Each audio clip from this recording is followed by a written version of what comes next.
Sore para hadirin webinar sekalian, terima kasih telah menghadiri webinar yang diadakan oleh izin.co.id bersama dengan izin properti dengan topik dan tema kita hari ini adalah belajar legalitas investasi properti. Dan acara hari ini akan dipandu oleh saya, Deborah, selaku moderator. Hari ini kita akan belajar banyak mengenai investasi properti, terutama akan kita kulik dari sisi legalitas tanahnya. Yang pertama, kita akan belajar strategi investasi tanah yang aman di Indonesia, kemudian macam-macam sertifikat tanah, kemudian rekomendasi jenis tanah yang sesuai untuk investasi, jenis tanah yang harus dihindari untuk investasi, sampai dengan biaya-biaya apa aja sih yang mesti disiapkan dalam rangka melakukan investasi tanah di Indonesia. Acara hari ini tidak akan terselenggara tanpa adanya dukungan dari para sponsor kita, yaitu izin.co.id, layanan pendirian perusahaan terbesar, terlengkap, dan tercepat terpercaya di Indonesia, di mana kami melakukan pendirian perusahaan seperti PT, CV, KMA. Kita dapat membantu pengurusan perizinan usaha, pendaftaran merek, pembuatan kontrak, sampai pengurusan pajak perusahaan. Kemudian didukung oleh V-Office, layanan penyedia kantor virtual terbesar di Indonesia. Didukung oleh hukum, layanan bantuan hukum bersama pengacara profesional dengan biaya yang transparan. Didukung oleh Helka, jasa co-answering service yang dapat menerima, menjawabkan telepon, mengirimkan pesan penelpon untuk perusahaan Anda di mana saja dan kapan saja. Didukung oleh HelloLive, penyedia studio rekaman dengan fasilitas dan peralatan pelengkap untuk fasilitas podcast, Zoom meeting, bahkan webinar yang kita gunakan saat ini. Dan yang terakhir, terima kasih juga dari teman media, yaitu Media Brose dan iNews yang akan meliput acara kita hari ini, yang akan ditampilkan dalam channel YouTube mereka. Hari ini kita akan belajar banyak dari narasumber yang sudah berpengalaman lebih dari 27 tahun di dunia legal. Berprofesi selaku notaris dan PPAT Jakarta Selatan, Notaris Koperasi, Notaris Pasar Modal, Ibu Notaris Okti Harisandra Ubayani. Selamat datang Ibu. Ya, selamat sore, si Deborah ya, yang cantik ini. Terima kasih Bu udah menyempatkan waktunya hari ini dengan kesibukan Ibu. Ya pastilah, karena Mbak Deborah yang minta kan, jadi saya harus hadir. Thank you Ibu. Nah, sebelum kita mulai acara webinar, saya akan membacakan tata cara webinar yang akan diselenggarakan hari ini. Yang pertama, peserta harus mematikan mikrofon selama acara berlangsung. Acara dimulai dengan presentasi dari Ibu Notaris Okti, dan kemudian akan dilanjutkan dengan sesi tanya jawab. Kemudian selama presentasi berlangsung, peserta dapat memberikan pertanyaan melalui kolom chat yang akan dijawab pada sesi tanya jawab. Kemudian agar presentasi dapat lebih nyaman, kami sarankan Bapak dan Ibu dapat melakukan klik video di layar pembicara. Dan tanpa berlama-lama lagi, untuk waktu dan tempat, saya persilakan kepada Ibu Notaris Okti. Assalamualaikum warahmatullahi wabarakatuh. Salam sejahtera untuk kita semua. Salam, Om Swastiastu, Namo Buddhaya, salam kebajikan. Jadi pada hari ini perintah dari Kak Deborah ini supaya saya memberi pelajaran legalitas investasi properti ya. Sebenarnya saya tidak mengajari ikan yang sudah pintar berenang ya, tapi kita nggak apa-apa, sama-sama bertukar pikiran. Nanti pada waktu ada pertanyaan-pertanyaan kita juga berbagi ilmu lah ya. Jadi untuk strategi investasi tanah yang aman di Indonesia itu seperti apa ya? Bagaimana memastikan tanah yang kita investasi statusnya itu aman secara hukum. Yaitu kita harus pastikan dulu keaslian bukti kepemilikannya. Misalnya itu sertifikat atau girik, atau ada orang yang biasanya saya punya PBB aja, nah itu harus kita pastikan. Lalu kita cek status kepemilikan dan asal usulnya. Kita harus cek juga sertifikatnya, riwayat tanah, dan cek ada sengketa atau tidak di dalam sertifikat tersebut. Jangan lupa apabila menerima sertifikat asli, itu harus diparaf di tiap lembar halamannya dengan pensil saja, karena kita menghindari kasus-kasus mafia pertanahan ya. Kadang-kadang sedetik kita lengah, sertifikat itu langsung sudah ditukar. Jadi pada waktu kita memberikan sertifikat asli, kita harus memarafnya, dan menerimanya juga kita harus memarafnya, supaya kalau ada ditukar, kita bisa mengetahui bahwa sertifikat yang kita cek ke Badan Pertanahan Nasional adalah memang sertifikat yang memang kita pernah terima. Dan kita harus periksa detil tanahnya. Detil tanahnya yaitu harus kita lihat ada gambar situasi, gambar bangunan, dan berada di daerah berkembang, aksesnya, dan ada fasilitas umum, infrastrukturnya bagaimana, kena jalan atau tidak, dan peruntukannya, itu bisa kita cek di kecamatan atau di tata kota. Supaya kita tahu, jangan sampai kita beli tanah, ternyata jalan kena jalan, akhirnya dipotong gitu. Nah itu kan kerugiannya untuk kita. Dan kita juga harus tahu zona peruntukannya. Ada zona hijau untuk jalan dan taman, zona merah untuk perkantoran, zona kuning untuk perumahan di kecamatan. Kenapa kita harus berinvestasi tanah ya? Memang untuk berbagai macam investasi itu kita ada investasi reksadana, ada investasi saham, ada investasi logam mulia atau emas, deposito berjangka, obligasi, asuransi, dan yang ketujuh adalah tanah, bangunan, dan properti. Dan ini keuntungannya memang sangat menjanjikan, apalagi kalau kita memilih tanah yang memang tempatnya strategis dan biasanya kenaikannya itu akan sangat berlipat ya. Memang ada kelemahan dan ada kelebihannya untuk kita berinvestasi tanah. Untuk kelebihannya yaitu kenaikan capital gain, yaitu keuntungan modal, juga memiliki nilai tambah. Tanah itu tidak akan musnah. Tanah itu bisa dibuat klaster, rukan, office tower, dan untuk apartemen. Dapat juga dibuat bisnis, bisa kita buat lahan parkir, kita bisa berkebun, bisa kita buat untuk lapangan olahraga, dan lain sebagainya. Kekurangannya tentu kita harus butuh modal untuk membangun atau menanam. Juga tidak ada pemasukan dalam jangka waktu pendek, dan tidak bisa cepat dijual karena memang kita butuh modal yang besar. Juga butuh pengeluaran untuk PBB, pajak, penjagaan, dan perawatan. Tapi apabila kita sabar, itu kenaikannya memang sangat signifikan sekali. Jadi untuk bisnis properti di Indonesia saya rasa masih the top-nya ya, ada di sini. Dan untuk apa saja itu bukti kepemilikan tanah? Macam-macam hak kepemilikan atas tanah, yaitu Undang-Undang Nomor 5 Tahun 60, yaitu tentang peraturan dasar pokok-pokok atas tanah. Di pasal 16 adalah hak-hak atas tanah diantaranya, yaitu hak milik, HGU, HGB, dan hak pakai. Masing-masing mempunyai jangka waktu dan ada dasar hukumnya. Yaitu kalau hak milik di pasal 20 UPA, itu adalah hak yang sangat terkuat ya. Istilahnya kalau misalnya kita mempunyai suatu barang, itu adalah hak yang betul-betul kuat. Dan HGU, dasar hukumnya itu ada di pasal 29 Undang-Undang Pokok Agraria.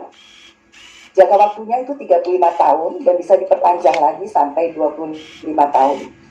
Dan HGB yaitu 30 tahun, jangka waktunya bisa diperpanjang sampai 20 tahun. Dasar hukumnya adalah pasal 36 ayat 1 UU-PA.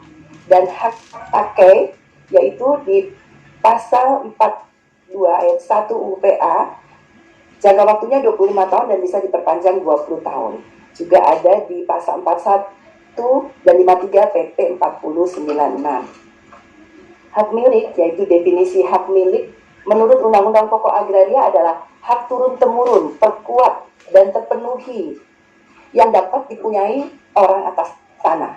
Tidak ada jangka waktu yang membatasi kepemilikan dan hanya dapat dimiliki oleh WNI. Jadi keuntungannya kita sebagai WNI kita mempunyai hak milik. Hak milik ini hanya dapat hilang jika objek tanah yang bersangkutan musnah karena bencana atau diambil negara. Hak milik dapat dijadikan utang dengan dibebani hak tanggungan. Jadi selain kita bisa mempunyai tanah, kita juga bisa menjaminkan kepada pihak ketiga. Dan untuk HGU adalah hak untuk mengusahakan tanah. Jangka waktu hak guna usaha tergantung dari masing-masing dengan jenis usaha di atas, misalnya pertanian, perikanan, dan lain sebagainya. HGU diberikan atas tanah yang luasnya paling sedikit 5 hektar. Jika ada peraturan tambahan yang dibebankan, HGU dapat beralih atau dialihkan kepada pihak lain. HGU diberikan untuk waktu paling lama 25 sampai 35 tahun. Dan hanya dapat dimiliki oleh warga negara Indonesia atau badan hukum yang didirikan menurut hukum Indonesia dan berkedudukan di Indonesia. HGU juga dapat dijadikan agunan dengan dibebankan hak tanggungan, jadi bisa juga untuk jaminan hutang. HGU dapat hapus karena jangka waktu berakhir, dihentikan sebelum jangka waktu berakhir karena suatu syarat yang tidak dipenuhi, dilepaskan oleh pemegang haknya, dicabut untuk kepentingan umum, ditelantarkan, dan tanahnya musnah. Jadi jangan sampai kita memiliki tanah tapi ditelantarkan. Next, untuk hak guna bangunan, yaitu hak guna bangunan adalah hak untuk mendirikan dan mempunyai bangunan-bangunan atas tanah yang bukan miliknya sendiri. Jangka waktunya paling lama 30 tahun. HGB memiliki persamaan dengan HGU, yaitu dapat beralih atau dialihkan kepada pihak lain.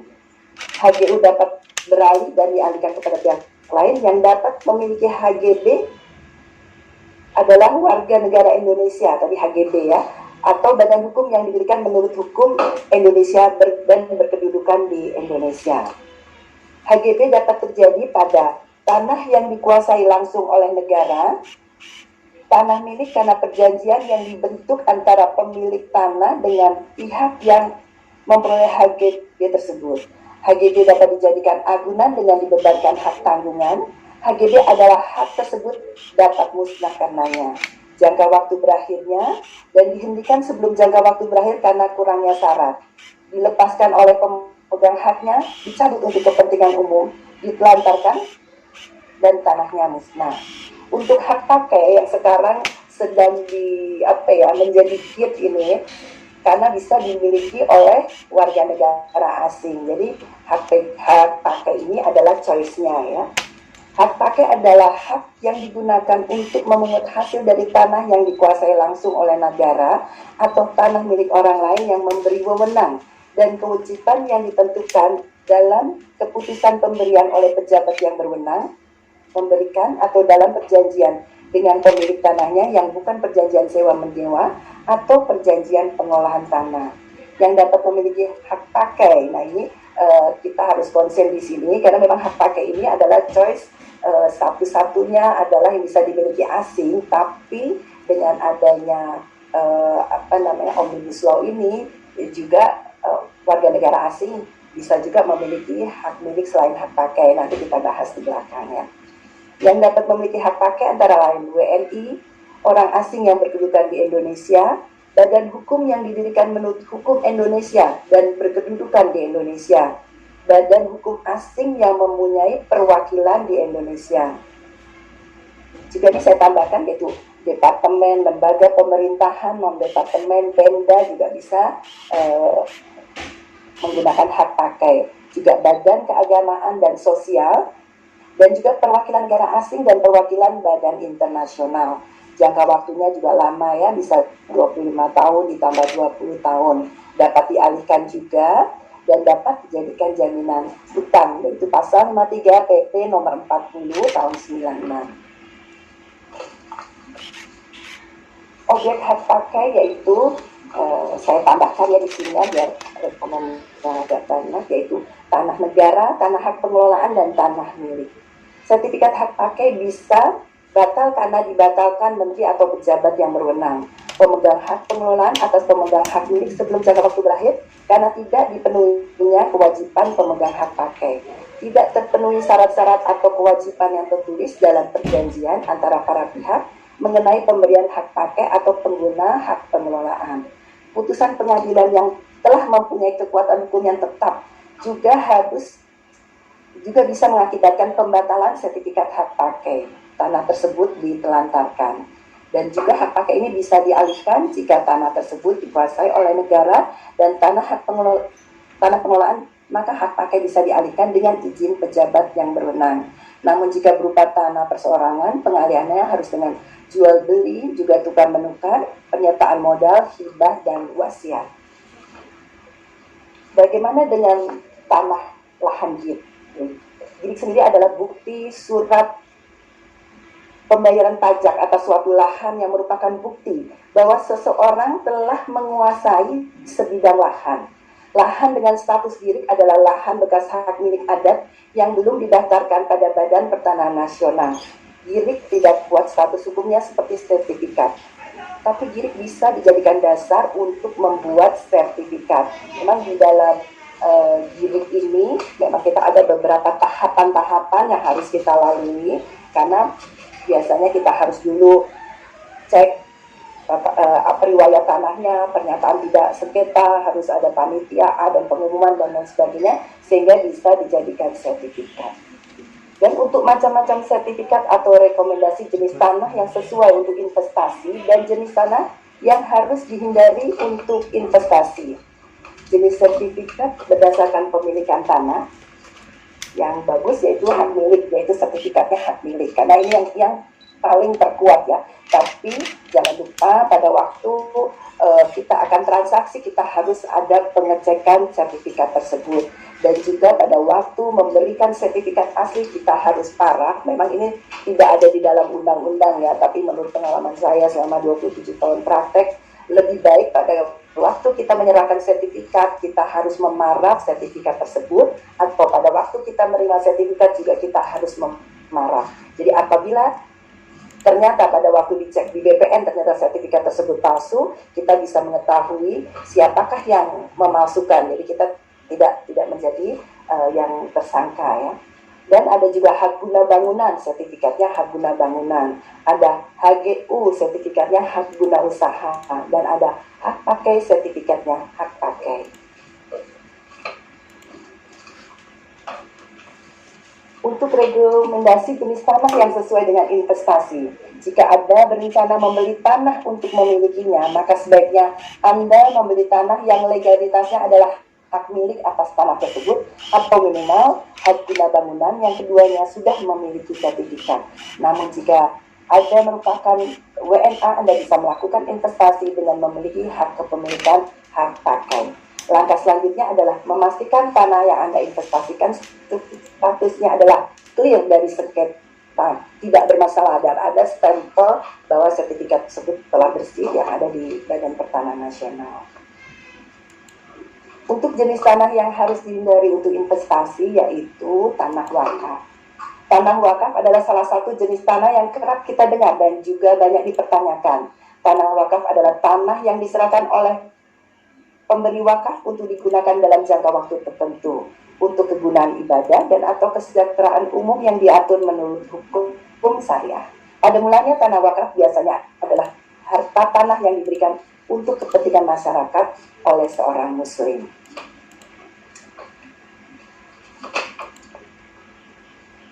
Apakah jenis tanah harus dihindari untuk diinvestasi tadi ya? Dan apakah tanah wakaf bisa diperjualbelikan? Dalam hukum Islam, tanah yang sudah diwakafkan dari pemiliknya tidak boleh dijual, dibeli atau dihibahkan. Hal ini karena jual beli tanah sendiri membutuhkan kepemilikan yang jelas, sementara tanah wakaf sendiri tidak memiliki pemilik yang pasti. Solusinya, penjual tanah wakaf sendiri harus diputuskan lewat Mahkamah Agama dan tidak boleh diputuskan secara sembarangan. Tanah waris yang masih dalam sengketa. Penting juga kita untuk membahas mengenai tanah warisan, karena proses jual beli tanah warisan sendiri tidak sama dengan cara jual beli tanah biasa. Pembelian jenis tanah ini haruslah disetujui oleh seluruh ahli waris yang sah. Hal ini wajib dilakukan karena tanah waris sendiri rawan konflik, baik konflik yang datang dari luar maupun dari dalam, yakni dari ahli waris sendiri. Solusinya, bertemu langsung dengan ahli waris, melegalkan jual beli dengan membuat akte jual beli di hadapan PPAT yang terakhir dengan melakukan proses jual beli tanah melalui metode yang transparan.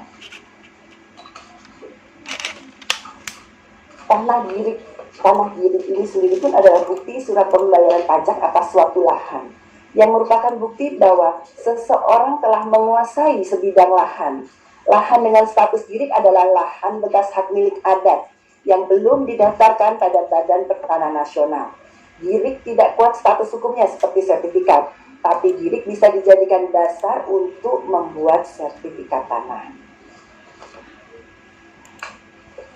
Jadi apabila akan mengadakan transaksi jual beli lahan girik, harus dipastikan bahwa nama yang tertera dalam dokumen girik tersebut harus sama dengan yang tertera dalam akte jual beli.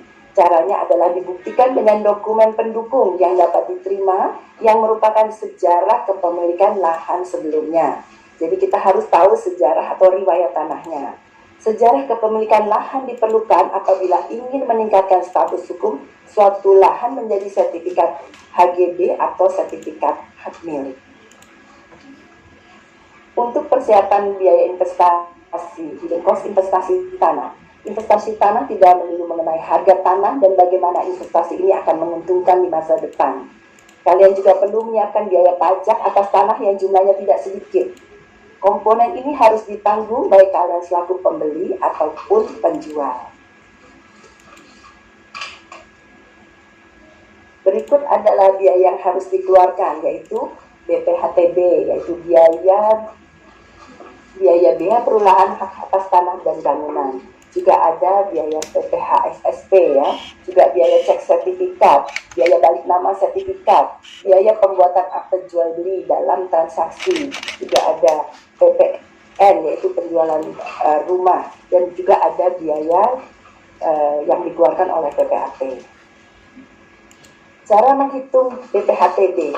Peraturan mengenai pembayaran pajak jual beli tanah BPHTB diatur dalam Undang-Undang Nomor 20 Tahun 2000 atas perubahan dari Undang-Undang Nomor 21 Tahun 97. Besarnya tarif resmi BPHTB yang dikurangi NJOP, nilai jual objek pajak, BPHTB ini menjadi kewajiban yang harus dibayar oleh pembeli. Untuk wilayah DKI, masing-masing pengurangannya ada beda-beda ya. Kalau di DKI, nilai transaksi dikurang 80 juta dikali 5% atau NJOP dikali 30% itu dasarnya.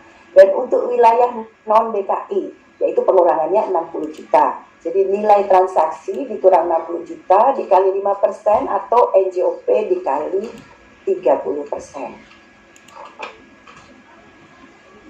Cara penghitungan PPh ya, untuk pajak penjual. Peraturan mengenai pembayaran pajak jual beli tanah BPHTB dalam Undang-Undang Nomor 20 Tahun 2000 atas perubahan dari Undang-Undang Nomor 21 Tahun 97, yaitu NJOP nilai transaksi dikali 30% kali 2,5%. Kesimpulan dari materi yang tadi telah saya bacakan, yaitu untuk investasi yang aman harus selalu memperhatikan aspek-aspek di bawah ini. Pilihan jenis tanah yang aman untuk dilakukan investasi. Pastikan keaslian bukti kepemilikannya. Cek status kepemilikannya. Juga periksa histori tanahnya, yaitu riwayat tanahnya. Persiapkan juga biaya-biaya lain seperti pajak dan biaya dari PPAT. Lakukan balik nama sertifikat dan membuat akte jual beli, dan menggunakan cara pembayaran yang transparan. Demikian materi dari saya, sudah selesai ya untuk ininya ya, untuk waktunya. Mungkin nanti ada beberapa pertanyaan bisa dipandu oleh Mbak Deborah. Terima kasih. Berarti tadi kan Ibu ada bahas nih mengenai Omnibus Law. Ya, sekarang kan lagi opening banget nih, semua orang penasaran. Ya. Tadi Ibu ada mention katanya warga negara asing dapat memiliki hak tanah selain hak pakai. Ya. Menurut Omnibus Law. Ya, betul. Boleh diinfo nggak apa sih itu? Ya. Jadi di dalam Omnibus Law ini seorang warga negara asing boleh mempunyai hak milik atas satuan, kan biasanya di atas hak pakai, tapi sekarang di atas hak milik bisa memperolehnya. Dan ini baru sekarang didengungkan di dalam Omnibus Law. Kalau dulu kan warga negara asing itu hanya boleh mempunyai hak pakai saja, tapi sekarang ada misalnya beli apartemen yang di atasnya hak milik, itu boleh kita membelinya untuk warga negara asing. Ya, itu terobosan-terobosan ya yang dilakukan oleh DPR dan juga Bapak Presiden, bahwa memang ada terobosan-terobosan inilah yang kita harus banyak belajar, karena ini kan baru ya. Kalau dulu hak pakai sama beberapa tahun hak pakai, sekarang hak milik bisa. Untuk itu ya, untuk apartemen ya. Jadi sertifikat hak milik atas satuan rumah susun. Oh gitu. Kalau misalnya untuk properti yang kayak rumah gitu Bu, itu bisa nggak? Itu hak pakai saja. Belum ada hak milik, itu belum belum dibolehkan ya di dalam Omnibus Law itu. Jadi jangan jangan galau dulu ya. Tetap warga negara Indonesia mempunyai hak yang sangat kuat, yaitu hak milik yang boleh dimiliki hanya di WNI ya, juga untuk HGB, HGU kan tadinya hanya hak pakai aja yang boleh untuk warga negara asing. Nah sekarang di dalam Omnibus Law, yaitu untuk apartemen yang di atasnya hak milik itu boleh dibeli oleh orang tua WNA ya. Jadi WNI tetap prioritas ya. Ya, tetap milik, cuman kalau misalnya untuk WNA ya bisa membeli apartemen ya kalau misalnya mau ya, untuk kepemilikannya ya. Betul. Jadi di pasal 42 UPA orang asing itu boleh memiliki hak pakai ya. Terus ini juga PT-PT asing ya, dengan syarat harus bertempat tinggal di Indonesia. Jadi nggak sembarangan juga semuanya boleh beli tapi tidak tinggal di Indonesia ya. Tetap harus persyaratannya harus tinggal di Indonesia. Dan peraturannya ini banyak sekali ya, kalau saya bacakan ya, ada PP 4196, ada Peraturan Menteri Agraria Kepala Badan Pertanahan Nasional nomor 7 tahun 96 tentang persyaratan pemilikan rumah tinggal atau hunian untuk orang asing. Juga ada Surat Edaran Menteri Negara Agraria Kepala BPN nomor 110/2871 tahun 96. Juga ada PP nomor 4196, dan ada PMA atau Kepala BPN nomor 8 tahun 96.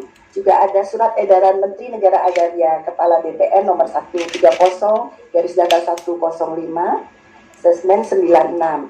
Dan juga ada Surat Edaran Menteri Negara Perumahan Rakyat nomor 124/UN-01/M-1297 tanggal 11 Desember 97, yaitu tentang kelengkapan persyaratan pemilikan rumah tinggal atas hunian untuk orang asing. Jadi peraturan-peraturan itu banyak sekali. Dan untuk yang Undang-Undang Cipta Kerja yang pasal 144 ayat 1, yaitu WNA boleh mempunyai apartemen hak milik atas satuan rumah susun. Sebelumnya WNA tidak bisa memiliki untuk hak milik atas satuan rumah susun tersebut, tapi dengan pasal 144 ayat 1 ini diperbolehkan ya, tapi memang juklaknya mesti ditinjau lebih lanjut lagi. Dan ada PP juga nomor 103/2015, karena ini kan terobosan ya Mbak, maksudnya yang lagi hit, jadi saya agak panjang nggak apa-apa ya namanya ya. Juga ada PP nomor 103/2015, yaitu tentang pemilikan rumah tinggal atau hunian oleh orang asing yang berkedudukan di Indonesia. Mereka hanya diberi izin dalam bentuk hak pakai atas satuan rumah susun. Dan pasal 5 PP nomor 103/2015, yaitu WNA diberikan hak pakai untuk rumah tinggal, untuk pembelian baru, dan hak milik atas satuan rumah susun di atas hak pakai. Untuk satuan rumah susun pembelian unit baru saja, tidak boleh di tangan kedua.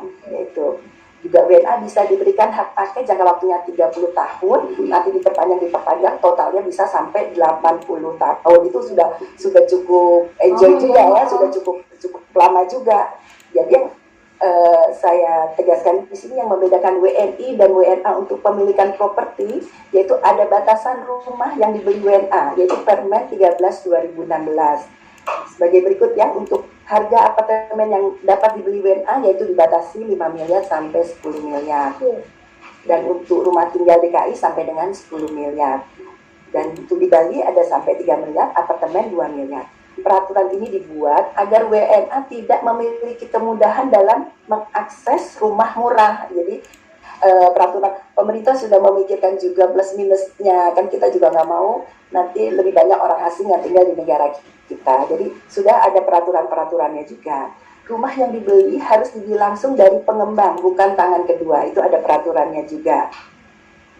Jadi yang bisa dibeli adalah rumah tinggal apartemen dengan hak pakai 30 tahun, diperpanjang 20 tahun, diperbarui 30 tahun, totalnya 80 tahun. Ya udah lama banget tuh 80 tahun ya. Dan hak milik atas satuan rumah susun apartemen dasar hukumnya yaitu pasal 144 ayat 1 dari Undang-Undang Cipta Kerja. Jadi itulah yang membedakan Undang-Undang Cipta Kerja dengan undang-undang yang telah berlaku sebelumnya, bahwa sekarang warga negara asing boleh memiliki satuan rumah susun tapi di atas hak milik. Kalau dulu hanya di atas hak pakai. Oke, Ibu seru banget ini. Pasti banyak juga yang benar-benar baru tahu juga ini masalah Omnibus Law dan kepemilikan pakai untuk para asing. Iya, ini yang lagi hit ya, karena ini terobosan ya. Tapi nggak usah galau ya. Kita tetap mempunyai hak milik, tetap mempunyai HGB, mempunyai HGU itu khusus untuk warga negara Indonesia. Dan saya lihat juga angkanya fantastis ya. Kalau misalnya untuk orang asing beli apartemen, ya apartemen harus yang MM. Iya, nggak boleh dapat rumah murah ya kan. Nanti kalau dapat rumah murah, warga negara asing yang ambil, yang warga negara Indonesia nggak bakal bagian. Iya, padahal kita seneng yang murah-murah ya. Iya betul. Oke Ibu, terima kasih banget untuk presentasi dan materi yang Ibu sampaikan, dan itu dapat new insights buat kita semua, apalagi yang baru mau mulai belajar investasi tanah, tapi kita takut jelek nih beli tanah di tempatnya salah, atau sertifikatnya yang palsu segala macam gitu kan. Tapi tadi di antara banyak sekali banyak ragam investasi tanah itu kan nggak mungkin musnah ya, tapi kita memang harus sabar. Dan keuntungannya tuh kalau kita beli tanah di tempat yang strategis itu kabarnya ya konon bisa 100 sampai 200% keuntungannya ya kan. Tapi memang sekarang lagi lagi pandemi, memang semua usaha kan lagi agak lesu. Jadi sabar aja lah. Pasti tanah itu tetap pasti akan naik. Oke.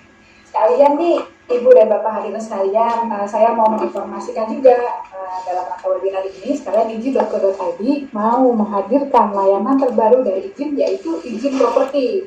Nah, nanti izin properti di sini kita bisa membantu pelayanan untuk pembuatan akta jual beli tanah, pengecekan sertifikat, pengurusan sertifikat balik nama, sampai perhitungan pajak-pajak apa aja sih yang mesti dibayarkan. Nanti akan dibantu sama Bu Oti juga ya Bu ya. Pastinya, insya Allah. Oke, dan salah satu keunggulan dari izin properti yaitu kita menyediakan kalkulator pajak properti. Nah ini pertama di Indonesia, baru ada.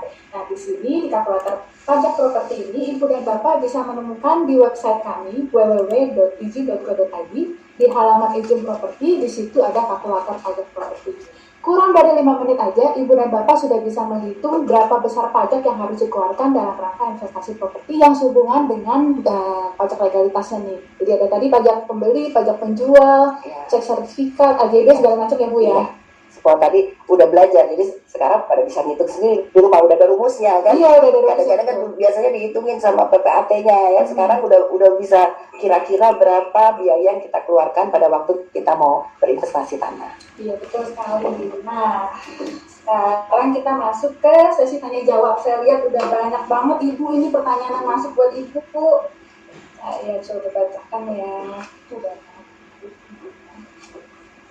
Pertanyaan pertama dari Bapak Asyad. Bagaimana tahapan untuk mengurus APHT di BPN, Bu? Tahapan apa? Pengurusan APHT. Akte pemberian hak tanggungan. Ya, agak menyimpang sedikit ya. Iya. Oke.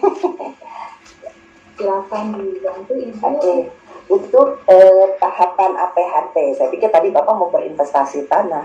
Jadi kalau sekarang kayaknya nih mau ambil kredit karena banyak kredit murah ya, karena banyak bunga murah di bank-bank semua menawarin bunga murah. Memang bagus sekali peluangnya. Kalau untuk ambil kredit pada saat sekarang ini ya, bunga lagi murah tapi deposito juga bunganya kecil gitu.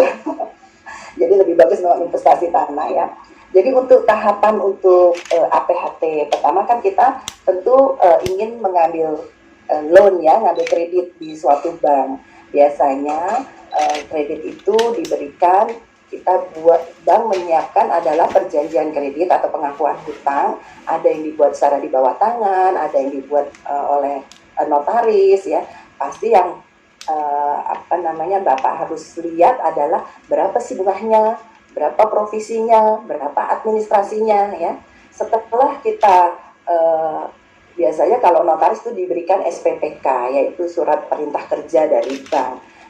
Dan Bapak biasanya juga nanti dapat tembusannya. Bapak lihat-lihat dulu tuh, jangan sampai poso-posonya nanti miss, sudah datang ke notaris ternyata saya nggak setuju provisinya 1% atau 0,5%, saya mau minta diberikan gitu kan. Itu ada negosiasi-negosiasi yang harus dipertimbangkan. Jadi pada waktu membaca SPPK harus betul-betul dilihat berapa bunganya, berapa profesinya, berapa administrasinya, dan juga biasanya ada juga biaya-biaya, biaya survei, biasanya juga ada kan, biaya survei, dan juga ada biaya notaris. Biaya notaris itu apa? Biaya cek sertifikat ya kan, biaya cek sertifikat, nanti harus ada PBB juga harus sudah lunas semua, dan itu memang harus disiapkan. Setelah itu biasanya ada SPPK, nanti bank memberikan kepada notaris atau PPAT di wilayah. Dan setelah itu nanti notaris menyiapkan, yaitu akte pemberian hak tanggungan. Akte pemberian hak tanggungan itu nanti ada sebelumnya kita cek dulu sertifikatnya ya. Sertifikat itu kita cek ke Badan Pertanahan Nasional, dan cek sertifikat itu pertama kan kita harus online dulu kan, online untuk pengecekannya. Kita cek sertifikatnya itu telah bersih, baru seorang notaris atau PPAT. Jadi mungkin ada yang salah persepsi ya, notaris sama PPAT kerjanya sama gitu ya, padahal itu beda ya. Kalau notaris kan tentang perjanjian-perjanjian, kalau PPAT itu tentang pertanahan. Kalau akte pemberian hak tanggungan itu adalah kerjaannya dari PPAT ya. Nah itu jual beli juga kerjaannya PPAT, tapi orang selalu bilang notaris, tapi ya sudahlah nggak apa-apa ya. Tapi sebenarnya itu kita harus luruskan ya, kerjaan PPAT dan notaris itu beda, SK-nya juga beda, yang satu oleh Kementerian Hukum dan HAM, yang satu oleh kepala kantor Menteri Agraria. Nah itu memang SK-nya saja sudah beda, pekerjaannya juga beda, tapi umum kadang-kadang belum paham masalah itu. Dan setelah kita membuat akte pemberian hak tanggungan, kita daftarkan lagi, kita daftarkan HT sekarang online ya, tapi sebetulnya setengah online ya. Saya juga himbau juga semoga nanti semuanya harus serba online ya. Pengecekan kan online, habis itu kita ada lagi pengecekan tetap masih ke Badan Pertanahan Nasional. Makanya di masa pandemi ini kita itu banyak kendalanya, jadi nggak bisa jalan kan. Ternyata Badan Pertanahannya tutup, ada yang kena COVID. Nah, kita ekonomi kan harus tetap jalan ya. Nah, itu menjadi kendala. Begitu juga kan untuk membacakan akte, itu kan menghadap di hadapan saya notaris atau PPAT. Itu kan harus hadir. Nah, mau hadir tapi takut kena COVID, gimana? Itu kita juga mesti merubah undang-undangnya. Jadi payung hukumnya supaya ada, supaya notaris kalau bacain kayak gini nggak kesalahan. Ibu bacainnya pakai Zoom, pakai webinar nih nggak sah gitu kan, akhirnya aktenya batal demi hukum ya. Di acara ini juga saya juga himbau semoga pemerintah nanti lebih cepat membuat suatu undang-undang yang untuk melindungi dan memprotek bagaimana di masa pandemi ini kita ekonomi tetap jalan, kita bisa bacain akte, kita bisa pengecekan ini masih ada manualnya juga, jadi di online kan, tapi berkas tetap harus diantar ke sana, kantornya tutup ya kan, ada yang kena COVID, terus orang yang megang COVID, kita nggak bisa kerja, akhirnya kita stuck ekonominya. Padahal seorang PPAT itu adalah penerima pajak ya, dia menerima pajak SSP ya, itu kan yang membantu kita penerima pajak dari klien-klien kita setorkan untuk masuk ke negara. Itu kan besar banget, kalau sampai nggak jalan kan sayang negara itu, padahal pendapatannya untuk pendapatan negara itu kan berapa ratus miliar ya kalau kita berhenti bekerja. Tapi ya alhamdulillah sih di DKI Bapak Gubernur juga mata itu yang dikecualikan, jadi masih boleh bekerja. Tapi birokrasi yang lain kalau ada yang kena COVID, kantornya tutup juga. Jadi ya itulah kendala-kendala kita di COVID ini. Semoga COVID ini tidak berlama-lama dan kita juga kalau bisa mempersiapkan. Jadi kita harus bisa mengimbangi juga, ada omnibus law nih. Bagaimana tentang pekerjaan notaris, bagaimana tentang pengecekan sertifikat, bagaimana kita harus daftar tanggungan, bagaimana kita harus balik nama kalau kantornya tutup, ya kan? Kalau kita bisa online semua pasti itu bisa jalan. Bagaimana supaya bisa jalan? Payung hukumnya harus dipersiapkan lebih dulu. Jadi kalau misalnya semua udah serba online, lancar terus pekerjaan PPAT ya Bu? Iya, kalau sudah kita mempersiapkan, kita kan nggak mempersiapkan, kita emang 4.0 ya, 4.0 kita harus berlari, tapi kita nggak menyadari bahwa dengan adanya COVID kita dipaksa startnya lebih cepat gitu. Padahal kita belum siap undang-undangnya, dan ya hal tersebut yang memang sangat disayangkan ya. Harusnya 4.0 ini memang harus semuanya serba online. Seperti saya ada di sini juga untung ini ya di online kan ya, itu pakai masker tetap 3M ya. Oke, kira-kira udah jelas belum ya Pak Asyar untuk jawaban dari Bu? Kita lanjut ke pertanyaan berikutnya. Nah ini menarik juga nih Bu. Bagaimana cara memastikan tanah yang akan dibeli statusnya clear dari sengketa? Ini pertanyaan dari Ibu Eni Salviati. Ibu Eni ya. Ya, selamat sore Ibu Eni. Jadi kalau itu yang saya bilang ya, bagaimana cara untuk membeli tanah? Kita tidak boleh membeli tanah itu seperti kucing dalam karung, ya kan? Kalau kita mau membeli tanah, pertama kita tanya dulu, ada sertifikatnya enggak? Gitu. Sertifikatnya ada bukunya, tapi kita nggak ngecek, kita nggak ngerti, kita bukan ahlinya. Ke notaris juga, notaris itu nggak ngerti, harus dibawa dulu ke Badan Pertanahan supaya tahu sertifikat itu bersih ya. Terus juga kita cek juga riwayat tanahnya ya, riwayat tanahnya biasanya di kecamatan tuh ada, tapi kalau sudah bersertifikat kita hanya perlu mengecek di Badan Pertanahan Nasional karena di situ terlihat bahwa sertifikat tersebut memang bersih. Nanti yang perlu saya ingatkan, kalau Ibu menerima sertifikat asli atau akan memberikan suatu sertifikat asli, jangan lupa sertifikatnya diparaf dengan pensil untuk ditandai bahwa itu sertifikat yang kita terima atau itu sertifikat yang kita beri. Karena ada pengalaman beberapa orang ngecek bareng tapi pada waktu masukin ke loket dia tidak ngikutin, dia duduk manis aja di belakang. Jadi setelah sertifikat itu selesai ditukar, yang dikasihin ke kita sertifikat yang palsu gitu ya. Nah kita mengantisipasi seperti itu, kita harus menandai sendiri. Ini sertifikat yang kita terima, ini sertifikat yang kita untuk izin juga nanti gitu ya. Kalau terima sertifikat itu orangnya harus marah sertifikatnya. Karena nanti kalau dicek tidak bersih, jangan sampai kita dituduh yang memasukkan, padahal kita terimanya sudah begitu gitu ya. Nah, untuk sekarang sih di Indonesia ini untuk pengecekan sudah lebih mudah untuk sertifikat ya. Kita hanya ngecek dengan online, kita ngecek cap basah di BPN, kita sudah tahu sertifikat tersebut telah bersih. Tapi tidak hanya bersih aja, kita tanya juga ke tata kota.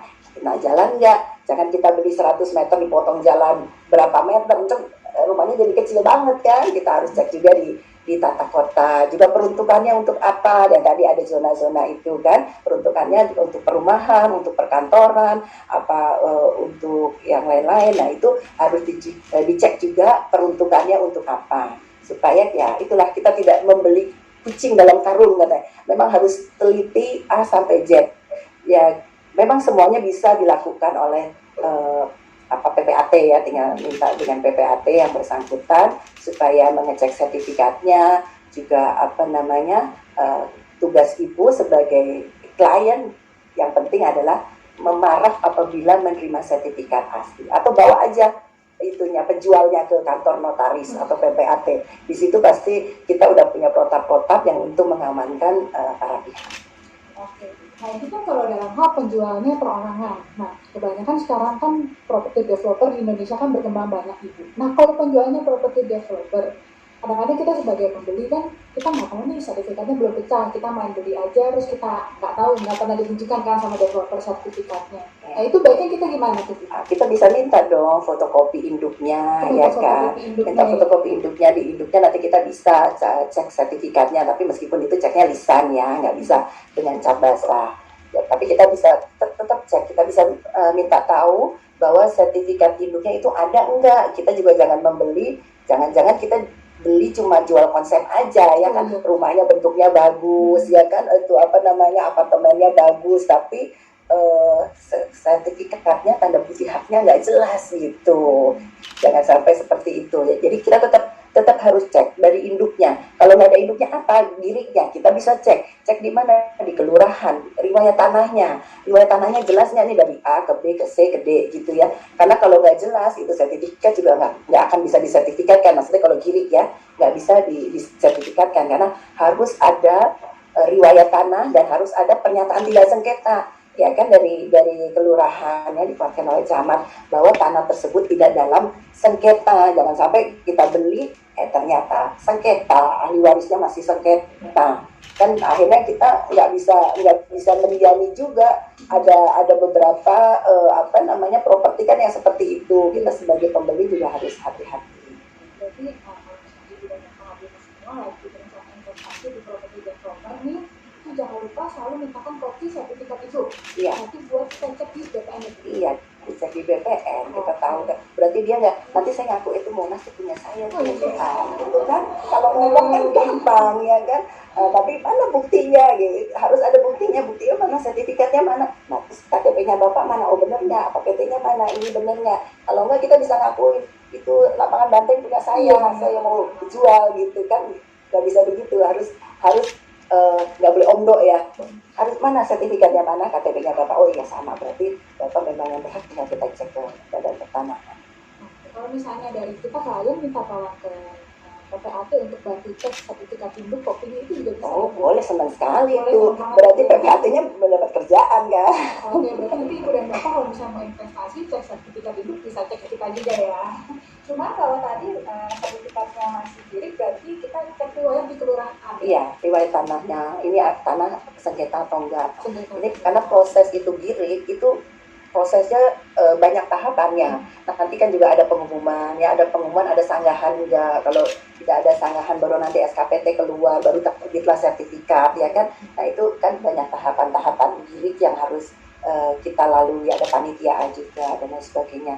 Nah untuk menjadi girik paling safety adalah kita minta keterangan dari RT, RW, lurah, camat, ini yang tinggal di situ siapa, sengketa enggak, anaknya berapa, lengkap enggak, jangan sampai anaknya 5 yang tanda tangan cuma 3 ya kan, tapi sengketa juga ahli warisnya gitu. Oke, bagus banget Ibu Opi, terima kasih. Kita lanjut ke pertanyaan berikutnya ya Bu. Selamat sore, saya Robert. Bagaimana cara mengecek keaslian suatu sertifikat hak milik dan apakah benar isu bahwa SHGB cuma boleh diperpanjang sekali saja dari Pak Robert? Benar nggak begitu? Oh enggak kan, tadi saya udah ini kan. Kalau untuk tadi cek sertifikat kan tadi udah saya jelaskan ya, bahwa ke BPN atau bawa ke bawa ke notaris atau PPAT aja, nanti di online kan dicek sertifikatnya, setelah ada cap basah bahwa itu sertifikat itu bersih. Dan SHGB bisa diperpanjang kan ya, tadi diperpanjang sampai 2 kali ya. Sampai 2 kali, tapi masih bisa lagi, bukannya terus 2 kali terus selesai, masih bisa dimohonkan pembaharuannya. Jadi ada pasal 36 ayat 1 UU PA. Jangka waktunya kan paling lama tuh 30 tahun ya. Nah, pada waktu 30 tahun masih dimungkinkan 20 tahun lagi. Ya, masih dimungkinkan 20 tahun lagi, apabila udah habis dimohonkan baru lagi gitu. Enak kan? Kayaknya ini kita disayang, sebenarnya kita disayang sama UU PA ya, Undang-Undang Pokok Agraria itu, warga negara Indonesia itu banyak kemudahannya lah, apalagi ada kredit murah ya untuk beli KPR. Waktunya nggak sekarang untuk membeli properti. Oke, waktunya sekarang untuk beli properti. Jadi Pak Roro jangan takut karena SHGB bisa diperpanjang terus. Jadi bukan cuma 1 kali ya Bu ya? Iya, bisa sampai tambahannya 20 tahun. Bisa sampai 20. Jadi 50 tahun ya. Oke, terus kita lanjut ke pertanyaan berikutnya ya Bu. Ada pertanyaan dari Pak Didit Prasetyo. Karena ahli waris nih Bu. Ya. Saya sebagai ahli waris atas beberapa bidang tanah yang dimiliki oleh suatu lembaga atas nama ayah saya. Sepeninggal beliau, lembaga tersebut mengalami penurunan dan akan melikuidasi sebagian aset termasuk tanah tersebut. Saya dan keluarga merasa tidak memiliki hak atas tanah-tanah tersebut. Oleh karena itu, kami welcome kepada pengelola baru untuk membalik nama hak atas tanah dan akan menjualnya. Pertanyaannya adalah, apa yang mesti kami waspadai agar kami tidak diperdaya atau dirugikan? Itu oleh lembaga apa ya? Lembaga leasing atau lembaga apa? Ini nggak disebutkan ya, sama Pak Didit lembaga apa nih ya? Lembaga atas nama ayah saya. Itu cuma gitu doang sih. Iya, lembaga apa? Kurang begitu jelas Atau ya. mungkin dia ahli waris terus ada di leasing sertifikatnya, ya kan? Padahal kan mesti tetap harus ayah meninggal kan harus balik nama juga ke para ahli waris, ya kan? Nggak bisa begitu aja, karena harus pasang lagi hak tanggungan, ya kan? Jadi lebih baik Pak Didit boleh nanti hubungin Mbak Deborah yang lebih jelas ininya pertanyaannya, karena apa, kalau leasing, kalau kita pinjam kredit kita itu harus dipasang hak tanggungan kan. Nah, dipasang hak tanggungan kalau ayah meninggal misalnya, itu kan turun ke ahli warisnya. Jadi turun waris dulu, setelah itu baru dipasang lagi APHT, baru dipasang lagi hak tanggungan. Jadi sebenarnya sih tetap aman-aman aja gitu, nggak masalah. Cuma proses turun waris dan pasang hak tanggungan tersebut harus tetap dilalui supaya kita lebih safety ya. Itu juga kan nggak sembarangan, kita kalau mau menjaminkan aset itu kan di appraisal juga ya, di appraisal berapa. Sekarang aja ada mah Google gampang, per meternya tanah kita berapa itu gitu. Oh kurang lebih appraisal tuh ngasihnya segini ya. Terus kalau dikasih kecil, masa harga tanahnya besar kok dikasih kreditnya cuma kecil, kenapa gitu.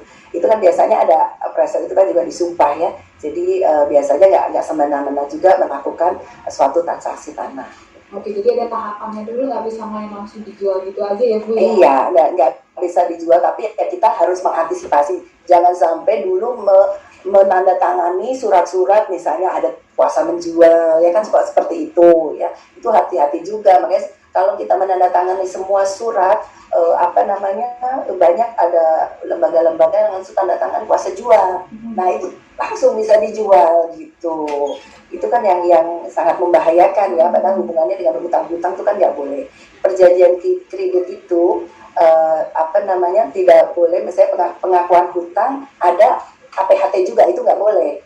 Jadi nggak boleh diikuti dengan jaminan ya. Kalau jual beli ya jual beli aja, maksudnya kalau jual beli aja ya, boleh diikuti dengan pengakuan hutang. Itu yang tidak diperbolehkan di undang-undang. Oke, alhamdulillah Ibu, terima kasih banyak. Kita lanjut ke pertanyaan berikutnya lagi Bu, masih ada waktu kan ya? Masih.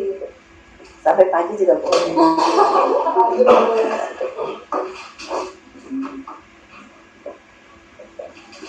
Untuk perorangan, apakah ada batas maksimal kepemilikan total luas tanah? Ini ada pertanyaan dari Bapak Matthew. Ya, untuk pembatasan di Indonesia, Bapak Matthew, bahwa kita ada SK 59 ya, tidak boleh penguasaan tanah itu lebih dari ada SK 59. Biasanya kita ngecek itu kalau udah pemilikannya lebih dari 5 bidang tanah, biasanya kita harus izin menteri dulu, PMA 1461 ya, itu harus izin ke menteri dulu. Jadi nggak boleh nanti semua bapak punya uang semua dibeli sama bapak, itu kan nggak boleh ya. Jadi ada pembatasan di SK 59 itu bahwa nggak boleh lebih dari 5 bidang, dan kalau lebih dari itu boleh tapi harus dengan izin menteri. Berarti pembatasan perorangan itu maksimal 5 bidang tanah. Iya, 5 bidang. Luas berapapun di dalam 5 bidang di situ tanah. Tidak ditentukan ya. Tidak Karena kita pada waktu jual beli biasanya cek dulu SK 59 dulu kan. Cek dulu kepemilikannya, makanya kalau kita sebagai seorang PPAT kita tanya, ini tanah keberapa, tanah ke-6 apa tanah keberapa, walau tanah ke-1 aman, tanah ke-4 ke-5 aman. Kalau enggak kita mesti izinnya mesti beda. Kalau ini kan dalam konteks perorangan. Kalau misalnya badan hukum ada pembatasan nggak Bu untuk kepemilikan? Itu tergantung peruntukannya juga ya. Peruntukannya untuk apa? Kan untuk ada HGU, ada HGB, peruntukannya juga harus jelas. Nggak boleh beli banyak-banyak tapi tanah itu ditelantarkan. Itu kan juga nggak bagus ya. Akhirnya warga negara yang harusnya bisa menikmati hasil dari tanah tersebut jadi nggak bisa. Oke, thank you banget itu. Jadi insight lagi nih buat kita semua. Terus mungkin pertanyaan terakhir kali ya, karena waktunya sudah mau habis.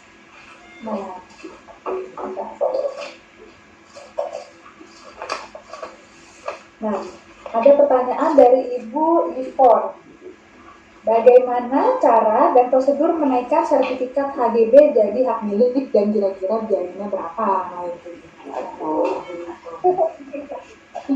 Gitu ya. Nanya biayanya, boleh nggak ya? Mungkin saya nggak kasih tahu biayanya ya, karena biaya itu kan beda-beda ya.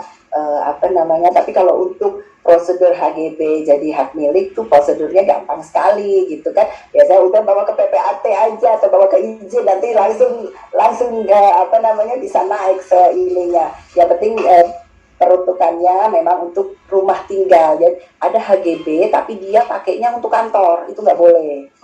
IMB-nya tuh harus rumah tinggal gitu. Kalau IMB-nya rumah tinggal boleh ditingkatkan menjadi hak milik. Kalau ibu nggak mau capek-capek ke urus sendiri ya, urus ke izin aja atau ke PPAT yang bersangkutan. Biaya-biaya akan nanti kita nanti saya bantu perhitungannya Bu ya. Iya betul. Cuma ada catatan tadi dari Ibu Oti bahwa untuk rumah tinggal bisa ditingkatkan jadi hak milik, tapi untuk yang ruko kalau yang untuk kantor, IMB-nya kantor itu nggak boleh. Oke, berarti untuk kantor, ruko, peruntukannya untuk usaha itu cuma bisa sampai HGB aja, nanti diperpanjang aja terus. Iya, diperpanjang aja terus. Makanya jangan buat kantor. Buat kantor di perkantoran aja ya. Oke, buat kantor di gedung kantor aja kayak saya di sini Bu ya. Iya. Oke, sekian Bu. Udah berakhir sudah sesi tanya jawab dan webinar kita hari ini. Saya ucapkan terima kasih banyak untuk Ibu Oti untuk menyempatkan waktunya. Kita bisa belajar banyak dari Ibu Oti mengenai investasi tanah, terutama dalam bidang legal. Terima kasih banyak Ibu. Ya, sama-sama. Dan saya mengucapkan terima kasih kepada hadirin sekalian yang telah berpartisipasi dalam acara webinar kali ini. Dan sekiranya ada kritik atau saran, kira-kira dari izin mau bikin webinar apa lagi, bisa disampaikan melalui email kami di cs@izin.co.id. Saya ulangi di cs@izin.co.id. Dan akhir kata saya ucapkan terima kasih, selamat sore dan sampai jumpa di webinar berikut.